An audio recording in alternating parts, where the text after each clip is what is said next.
잠깐만, 오늘 아침 국가데이터처가 3월 소비자 물가 동향을 발표했어. 전년 대비 2.4%, 2월까지 2.0%였던 물가가 한 달 만에 2.4%로 껑충 뛴 거야. 지난해 11월 이후 4개월 만에 최고치야. 그런데 시장에서는 아직도 한국은행이 올해 금리 내릴 거라고 기대하는 사람들이 있어. 오늘 이 숫자 하나가 그 기대를 완전히 뒤집어 놓을 수 있어. 더 무서운 건 이게 시작이라는 거야. 전문가들은 4월이 더 크게 오를 거라고 하고 있어. 오늘은 경제 읽어줌 내가 3월 물가 2.4%가 왜 나왔는지, 이게 한국은행 금리 결정에 어떤 영향을 주는지, 금리 인하 시나리오가 왜 물 건너갔는지, 그리고 이 상황에서 어떤 종목이 수혜를 받고 어떤 종목이 피해를 받는지까지 전부 뜯어왔으니까 딱 집중해봐. 먼저 오늘 발표된 숫자부터 정확하게 짚고 넘어가야 해. 2026년 3월 소비자 물가 상승률 전년 대비 2.4%야. 전월 대비로는 0.6% 올랐어. 2025년 1월 0.7% 이후 가장 높은 전월 상승률이야. 2월까지는 2.0%로 안정적이었거든. 1월도 2.0%, 2월도 2.0%, 두 달 연속 한국은행 목표치인 2.0%에 딱 맞춰서 시장에서 이제 금리 내릴 수 있겠다는 기대가 생겼었어. 근데 오늘 2.4%가 나오면서 그 기대가 완전히 무너진 거야. 지출 목적별로 보면 뭐가 올랐냐고? 교통이 5.0% 올랐어. 기타 상품 및 서비스 4.6%, 가정용품 및 가사 서비스 3.2%, 오락 및 문화 2.8%, 음식 및 숙박 2.7% 순이야. 교통이 5.0%나 오른 게 핵심이야. 이게 바로 육아 충격이 소비자 물가로 전가된 거야. 물가가 왜 2월 2.0%에서 3월 2.4%로 갑자기 뛰었냐고? 두 가지야. 국제 유가와 환율이야. 이 두 개가 동시에 터진 거야. 첫째, 국제 유가. 미국-이란 전쟁이 2026년 2월 말에 본격화됐어. 한국이 가장 많이 수입하는 두바이유 기준으로 보면 지난달 말 배럴당 70달러 수준에서 이달 들어 100달러 선으로 치솟았어. 한 달 만에 배럴당 30달러가 오른 거야. 30달러면 43% 급등이야. 이게 주유소 가격으로 전가되면서 교통부문 물가가 5.0% 오른 거야. 둘째, 환율. 원달러 환율이 지난달 말 1440원 수준에서 이달 말 1500원대로 올랐어.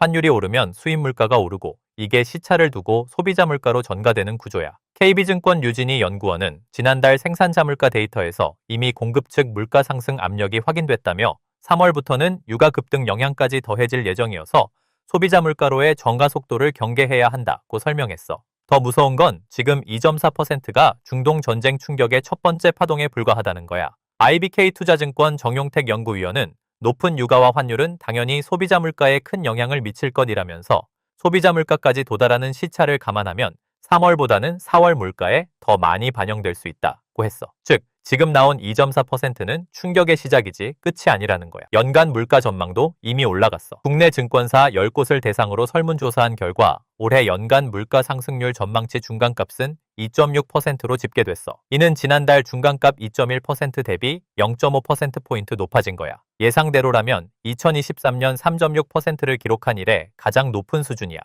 OECD도 한국 물가를 종전 대비 0.9%포인트 올린 2.7%로 올려잡았어. IM증권 김명실 연구원은 에너지 수입 비중이 높은 한국의 특성상 타국 대비 물가 전이 속도가 빠를 것이라며 2분기 중 소비자 물가 상승률이 3%대에 진입할 가능성이 높다고 말했어. 3%대. 지금 시장이 상상도 못하고 있는 숫자야. 이제 핵심이야. 이 물가 숫자가 한국은행 금리 결정에 어떤 의미를 갖는지를 봐야 해. 한국은행은 지금 2025년 2월부터 6번 연속으로 기준금리를 2.5%로 동결하고 있어. 2024년 10월부터 2025년 5월까지 총 4차례 100bp를 내렸고 그 이후로는 한 번도 안 내렸어. 6번 연속 동결이야. 그런데 한국은행의 태도가 최근에 크게 바뀌었어. 2026년 2월 금통위에서 하느는 성명서에서 추가 금리 인하를 고려한다는 문구를 아예 삭제했어. 이게 굉장히 중요한 신호야. 인하 가능성을 열어두던 문구를 지워버렸다는 건 더 이상 인하가 기본 시나리오가 아니라는 거야. 한국은행 통화신용정책보고서에도 기준금리를 2.5%에서 유지가 핵심 메시지야. 물가는 대체로 목표 수준 근처에서 안정세를 보이고 있지만 환율 변동성이 높다는 게 동결 이유야. 그런데 오늘 물가가 2.4%로 나오면서 상황이 또 달라졌어. 모건 스탠리는 4월 금통위에서도 동결을 예상했어. 그러면서 한 발 더 나아가서 금리 인상 시점이 올해 4분기로 앞당겨질 가능성을 제시했어. 지금까지는 동결이냐 인하냐를 논의했는데 이제 인상까지 테이블에 올라온 거야.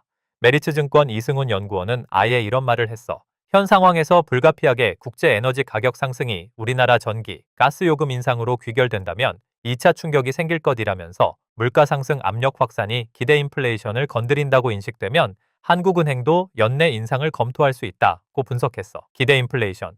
이게 핵심 키워드야. 사람들이 앞으로도 물가가 계속 오를 것이라고 기대하기 시작하면 그 기대 자체가 물가를 올리는 악순환이 생겨. 한국은행이 가장 경계하는 게 바로 이거야. 신영증권 조영구 연구원은 인하 사이클이 이미 끝났다고 보고 있어. 경제 개선 흐름 속에서 인플레이션 상방 리스크도 있다며 금융 안정 측면에서 걸림돌이 여전하고 추가 인하 가능성은 없어 보인다고 말했어.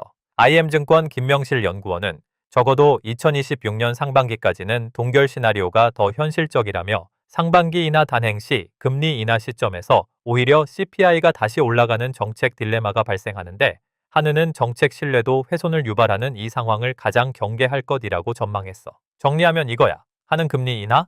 올해는 물 건너갔어. 동결 장기화가 기본 시나리오야. 최악의 경우 인상까지 테이블에 올라올 수 있어. 이게 오늘 물가 2.4%가 가진 의미야. 이제 핵심이야. 금리 동결이 장기화되고 심지어 인상 가능성까지 나오는 환경에서 어떤 종목이 수혜를 받고 어떤 종목이 피해를 받는지를 봐야 해. 수혜 섹터 1. 은행주. 금리가 높게 유지될수록 은행에는 좋아. 이유는 순이자 마진, NIM이야. NIM이 뭐냐고? 은행이 대출로 받는 이자와 예금으로 주는 이자의 차이야. 금리가 높을수록 이 차이가 커지는 구조야. 지금 기준금리 2.5%가 유지되고 있는데 여기서 더 올라가면 은행 NIM은 더 벌어져. 반대로 금리가 내려가면 NIM이 좁아지면서 은행 이자 수익이 줄어들거든.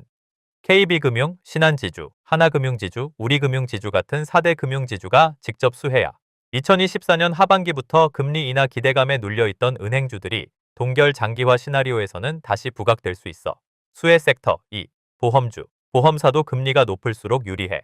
보험사는 고객한테 받은 보험료를 굴려서 수익을 내거든. 채권, 예금 같은 안전자산에 주로 투자하는데 금리가 높을수록 그 운용 수익이 높아져.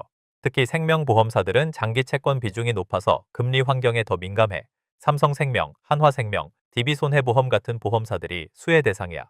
게다가 물가가 오르면 실손보험 보험료도 따라서 오르는 구조라 추가 수익 요인도 있어. 수혜 섹터 3. 물가 연동 관련 원자재 수혜 섹터. 물가가 오르는 환경에서 실물 자산 관련 기업들이 수혜를 받아. 고유가 환경에서 정유사들의 정제 마진이 올라가는 측면이 있어. 물론 석유 최고 가격제로 판매가가 묶여있는 부분은 변수야. 하지만 정부가 손실을 보전해주는 구조라서 적어도 손실은 안 나. 그리고 수출 정유사 부문은 국제 가격을 받으니까 혜택을 볼 수 있어. 피해 섹터 1. 부동산 건설. 금리 동결 장기화, 인상 가능성이 나오는 환경에서 부동산과 건설은 어려워. 금리가 내려가야 담보대출 수요가 늘고 부동산 거래가 살아나거든. 지금은 반대야. 한국은행도 수도권 집값을 금리 결정의 주요 변수로 보고 있어. 집값이 오르면 오를수록 금리 인하는 더 멀어지는 구조야. 건설사와 부동산 리츠는 고금리 장기화의 직접 피해자야. 피해 섹터 2. 성장주 바이오. 금리가 높으면 미래 수익의 현재 가치가 낮아져. 이게 바로 성장주의 불리한 이유야. 지금 당장 수익이 나지 않고 먼 미래의 수익을 먹고 사는 바이오, 플랫폼, 신성장 기업들은 금리 상승 환경에서 밸류에이션이 압박을 받아. 피해 섹터 3. 가계 부채 관련. 금리 동결이 길어질수록 가계 이자 부담이 지속돼. 1978조 원에 달하는 가계 신용이 있는 상황에서 금리가 안 내려가면 가처분 소득이 줄고 소비가 위축돼. 이게 내수 소비자의 유통, 외식 업종에 부정적인 영향을 줄 수 있어. 소비 회복이 더디면 소비자의 기업들 실적에도 영향이 와. 근데 여기서 냉정하게 봐야 할 것도 있어. 반론 1. 물가 2.4%가 금리 인상으로 바로 이어진다고 단정할 수 없어. 한국은행은 물가뿐 아니라 성장, 환율, 가계부채, 부동산까지 모두 함께 보거든. 모건 스탠리가 인상 시점을 4분기로 앞당겼다고 했지만 성급한 논의는 이루어지지 않을 가능성이 크다고도 했어. 인상이 아니라 동결 유지가 여전히 기본 시나리오야. 반론 2. 중동 전쟁이 해결되면 시나리오가 바뀌어. 지금 물가 2.4%의 핵심 원인은 유가야. 유가가 오른 이유는 미국-이란 전쟁이야.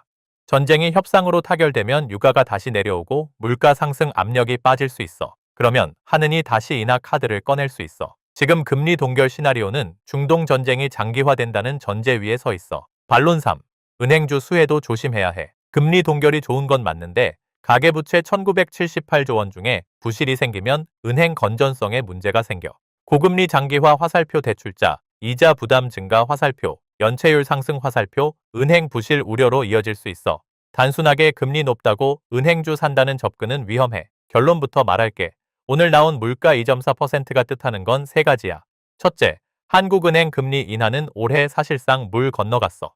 동결 장기화가 기본 시나리오야. 둘째, 4월 물가는 더 오를 수 있어. 유가와 환율 충격이 시차를 두고 소비자 물가에 더 반영되기 때문이야. 2분기 3%대 진입 가능성도 열려 있어. 셋째, 금리 동결 환경에서 은행주, 보험주가 상대적 수혜를 받고 부동산 건설 성장주는 어려운 환경이 이어져. 지금 봐야 할 체크포인트는 두 가지야. 첫째, 중동 전쟁 협상이 진전되느냐. 이게 유가를 결정하고 유가가 물가를 결정하고 물가가 금리를 결정해 가장 위에 있는 변수야. 둘째, 4월 소비자 물가가 어떻게 나오느냐. 2분기에 3%대에 진입하면 하느니 인상을 실제로 논의해야 하는 상황이 와. 중요한 건 뉴스에서 물가 올랐다는 헤드라인만 보고 흔들리는 게 아니라 이 숫자가 하는 금리에, 금리가 어떤 종목에, 어떤 방향으로 영향을 주는지를 보는 거야. 오늘 2.4%라는 숫자 하나가 시장 전체 판도를 바꾸고 있어. 결국 중요한 건 숫자와 흐름을 보고 한 발 먼저 판단하는 거야. 오늘 영상이 도움됐다면 좋아요 눌러주고 궁금한 종목이나 꼭 다뤄줬으면 하는 경제 이슈가 있으면 댓글로 남겨줘. 내가 직접 자료 확인하고 핵심만 정리해서 다음 영상으로 가져올게. 앞으로도 경제 읽어줌에서는 복잡한 경제 뉴스와 시장 흐름을 누구보다 쉽게 그리고 놓치지 않게 전해드릴 테니까 구독과 알림 설정 해두고 다음 영상에서 또 만나자.